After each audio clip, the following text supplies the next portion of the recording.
boxing. Beats and rhymes. No one can do it better. My first memories of George Foreman has nothing to do with boxing. How old was I? Maybe about 6 or 7. And there was this British actor, singer, songwriter named George Formby. And he had the popular song, "When I'm Cleaning Windows." His films used to be on television quite a lot at the time, British television. And I always used to get the two confused, right? Foreman, Formby. Does Formby box as well? Does Foreman act and sing? Probably the first memory. I see a comment here. Let's put this up. Did George pull big numbers? And I want to talk about that. So Holyfield Foreman did 1.4 million. The percentage of the universe that they hit in that fight, getting 1.4 million. There was hardly any homes that were wired for pay-per-view. So the amount of homes that could get it, the percentage was astronomical. So I think if that fight had happened not in 1991, but say in 2015, that was a 5 million pay-per-view fight, right? Easily. 5 million? Yes, because of the percentages that they hit. Oh, right? okay. Big number. Yeah. It's strange how Gervonta Davis fans want to let you know that Gervonta did 250,000 or even if it was 500,000 pay-per-view buys against Lamont Roach. When bona fide superstars like Evander Holyfield, George Foreman were doing numbers like that. And I don't think boxing fans across the pond or over here had discussions about how much pay-per-views did it do, even though it was doing huge numbers. And let's not come over too righteous and high and mighty. I discuss pay-per-view numbers on the channel and the success of the events. I discuss the business too, but I didn't used to. So the shift in how we talk boxing has affected me as well. And I consider myself one who has historical knowledge, but it's affected me as well. There wasn't no Adrian about billions Broner. Foreman weren't going to call himself Big Money Foreman or anything like that. You know what I'm saying? But, you know, I guess Mayweather era has had its influence. No one used to use the term A-side. None of that. We lost someone today who was considered as one of the greatest for sure. Big George Foreman. Michael, reflect on that epic fight, which was arguably his most iconic moment, Michael. Just give me your reflections of that fight. Well, everybody remembers the fight because the fight was an epic fight. It was Big George Foreman against Michael Moore. George was losing the fight. Everybody saw that he was losing the fight, but it shows how determined, tenacity to come back and be successful and win the fight, to become the oldest heavyweight champion in the history of boxing. I'll tell you what, man. When he knocked out Jerry Cooney, right? I must have rewound that tape like the whole flipping evening, just rewinding this the uppercut. Just rewinding it. Like, that was just like the most lethal SHIT, because I can't swear. I'm a preacher business to them. I swear. That was lethal. You won't find many boxers with more respect amongst men than George Foreman. Like one American uploader said, we all know about the resume in the boxing, but just for being a great man. And that's so true. As a heavyweight boxer, if you were going to make a prototype heavyweight, it wouldn't be Muhammad Ali. Muhammad Ali is an anomaly. It would be George Foreman. He had the size. Now, maybe in 2025, he'd be a comparatively small heavyweight. But in his era, he had the size. Without cursing, without acting up, he was intimidating. Good chin, stiff jab, power for days. Looking for the knockout. George would be your guy. Look at his losses. He lost to the self-titled The Greatest in one of the best sporting events in the history of all sports. Forget boxing, right? And Ali had to pull out a career best performance.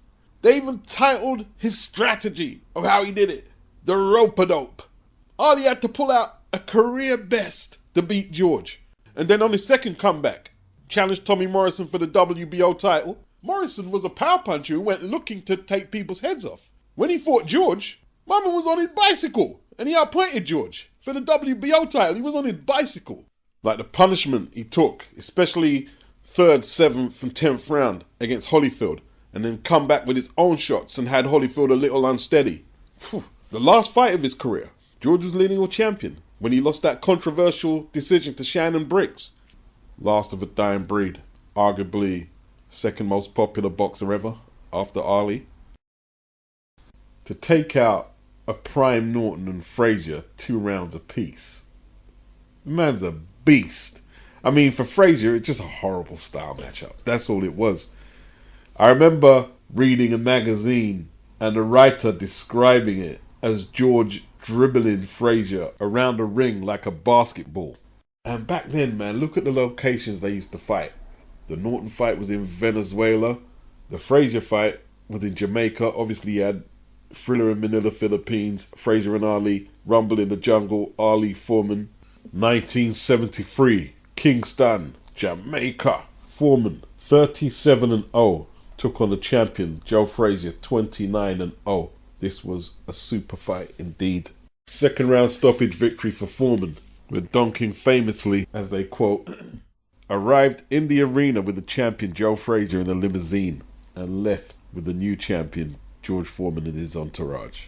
It's a cold world. I'm going to leave the George Foreman tribute with this. Somebody quoted, Donking outlived Ali, Norton, Frazier, and Foreman. He's still here, bruh. He's still here. Rest in peace, Big George. Boxing beats and rhymes. No one can do it better. Pre-fight, Skye Nicolson told the Guardian newspaper, you've got to be able to sell a fight, but she clearly needs to work on her skills rather than the marketing, and that reality is what she's left dealing with after her first pro career loss. I'm not shocked about TIARA Brown winning. It's more the fact that she got the win in Australia in a tight fight. TIARA Brown, 36 years of age, is now 19-0, 11 inside the distance. She became WBC featherweight champion, outpointing the previously unbeaten Skye Nicolson, who is now 12-1-0 with 1 stoppage. TIARA fell to the canvas as the moment she realized she was champion hit her and the emotion came pouring out. I was shocked she got the decision, not because I thought Skye won, because I didn't think Skye won, but the commentary team, the Aussies, I mean, scoring punches that didn't land. There was a lot of rounds that were hard to score. Both ladies were struggling with their accuracy. How they were scoring a lot of the rounds for Skye, the commentary team, when Skye wasn't in distance to land punches, especially her jab. She wasn't in distance to land them. If TIARA wasn't making the fight as scrappy as it was, there would have been no fight. They seemed to ignore a lot of TIARA's body work. Skye did land a few single scoring punches, 1 or 2 a round at the most, but she never put her punches together throughout the whole 10 rounds. Skye literally has no offensive skills to speak of. You can't give a fighter like that a verdict. They kept saying she was sitting on her punches. Are you crazy? Niggas, you crazy. Now, Skye is a pretty girl. I thought her aesthetics, her being a matchroom fighter, hometown, perhaps a more bankable asset than TIARA, was going to get the decision. But the right boxer was awarded the verdict. Split decision. TIARA Brown out-hustled Skye Nicolson. The Japanese judge scored in Skye's favour, 96-94. The Philippine Robert Bridges scored it for TIARA. But the biggest shocker was the Australian judge, Phil Austin, scoring it 96-94 to TIARA Brown. I tell you what, Phil, you might not find yourself very popular amongst your people right now. But you scored the right way, in a quite forgettable fight for the WBC featherweight title. TERAMOANA Jr. versus James Singh. Obviously, Singh, not a gym rat, looking by his physique. Been stopped a couple of times. And TERAMOANA got caught with a right hand pretty early.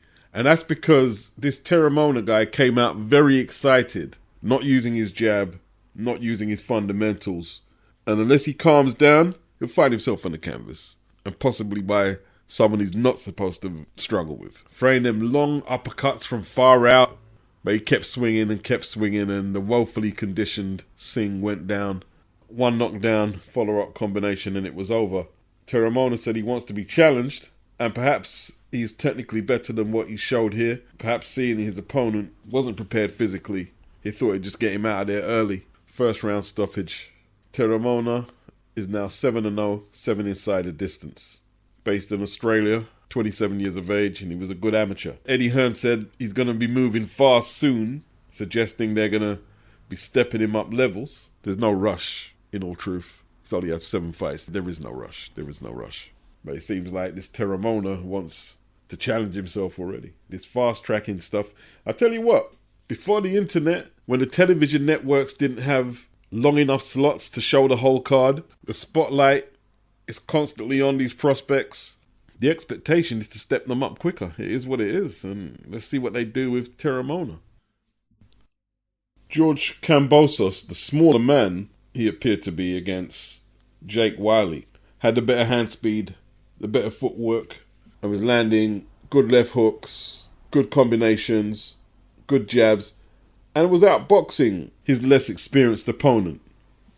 And looked pretty good, although at 140, and let's bear in mind he wasn't a huge puncher at 135, he landed a lot of flush shots, and at times he knocked his opponent off balance, but let's just say he's not going to be one of the bigger punchers at 140. George is now 31 years of age, 22 wins, 3 losses, 10 inside the distance. Jake WYLLIE is now 16 wins, 2 losses, 15 inside the distance. He was stopped in 2023 by someone who was 0-2-0.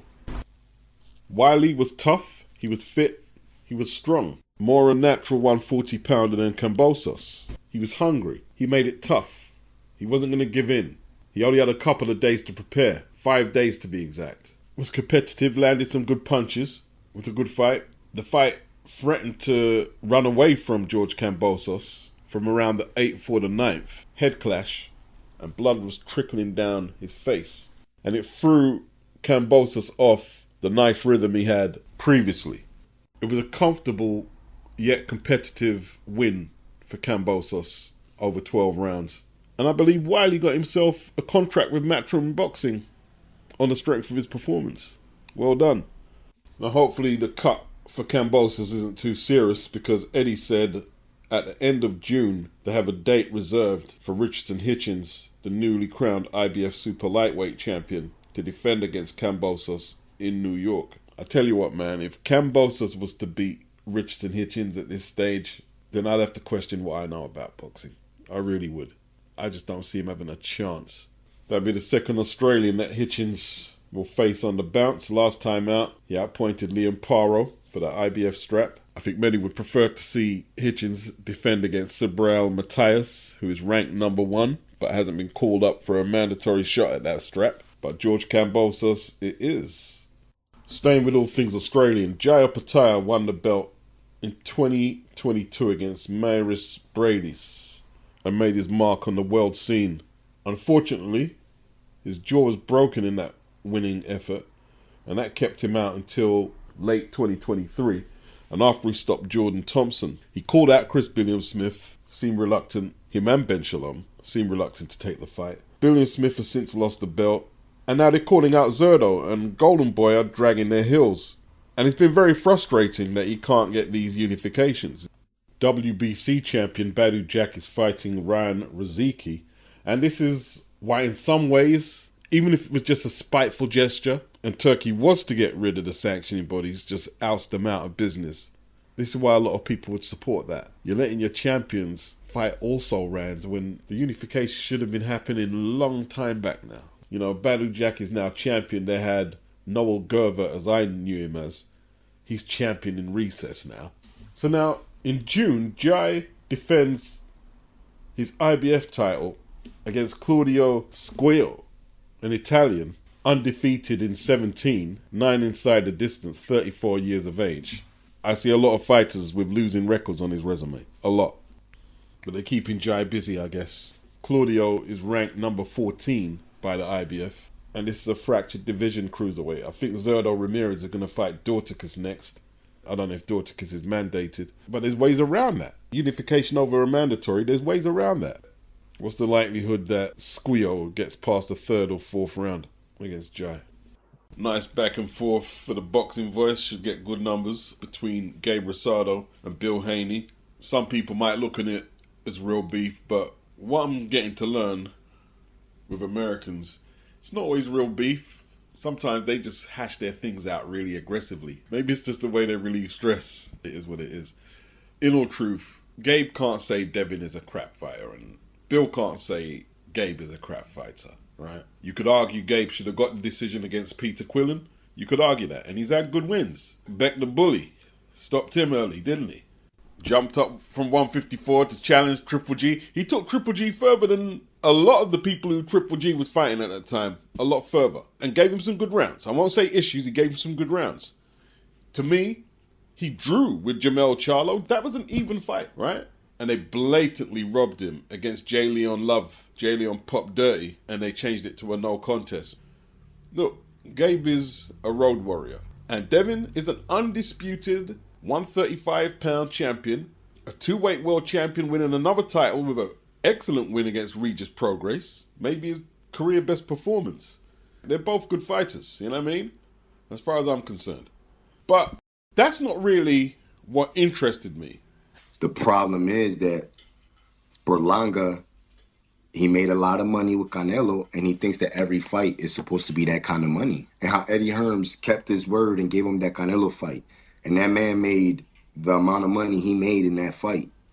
And then you just leave Eddie Hearns. He did what he was supposed to do for you. And you just leave him. Okay, that's cool.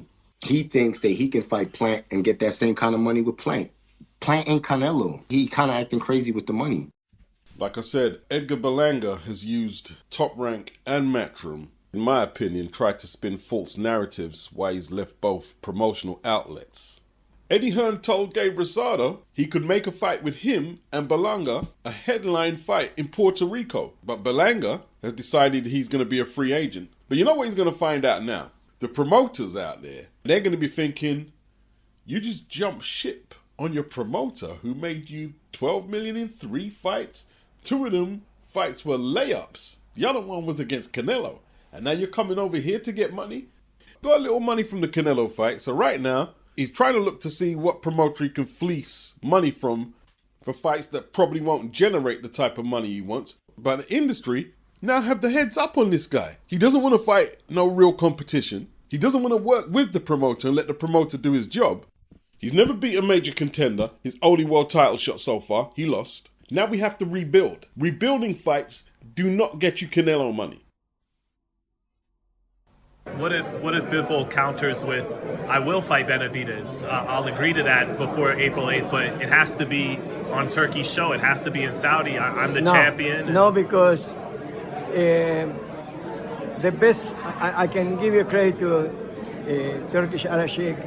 He do excellent fights, but he sold not too many at $26. He sold when PBC never have 45,000 or 50,000, under 50,000 pay-per-view. Always is over 100. So to show that doesn't mean in Saudi that it have any attention for the timing, for many things that it mean nothing. Now I want to big up Everything Boxing. Keep you current and up to date. Follow him on Twitter. Now, somebody challenged Everything Boxing saying, why would you put this up knowing that you're going to set off some bullcrap narrative that Benavidez don't want the fight when Turkey's already said he's not going to make the fight? You're saying that the PBC's pay-per-views are always over 45 and 50k? What, Charles Martin, Luis Ortiz? The bottom line is, this isn't a pay-per-view debate right now. Unless Samson Laukowitz is telling me that Benavidez is currently making bigger purses than Dimitri Bivol, then you have no argument at all. And let's say for argument's sakes, a PBC pay-per-view on Amazon does better numbers in America than DAZN does in America. What about the other 100 or 200 plus territories DAZN goes out to? And to be honest, I'm tired of covering American boxing and then you get this scenario all the time. Rick Glazer said that Davis versus Roach did less than 150k pay-per-view. Dan Raphael says it did at least 260k. And BoxingForum24.com says it did over 500k. So what are the numbers anyway? Turkey puts on Bivol versus Benavidez on DAZN in America. The punters will get it for $20, $25. Al Haymon's going to sell it to them for $70, $80. So Lowkowitz obviously doesn't care about the fans. Lowkowitz and Benavidez probably know that the WBC are not going to strip Bivol right now. They're probably hoping that Bivol, perhaps coerced by Eddie Hearn and Turkey, vacates the strap. Then Benavidez can fight Callum Smith or whoever for the vacant strap, which he believes will be easier than a fight with Bivol.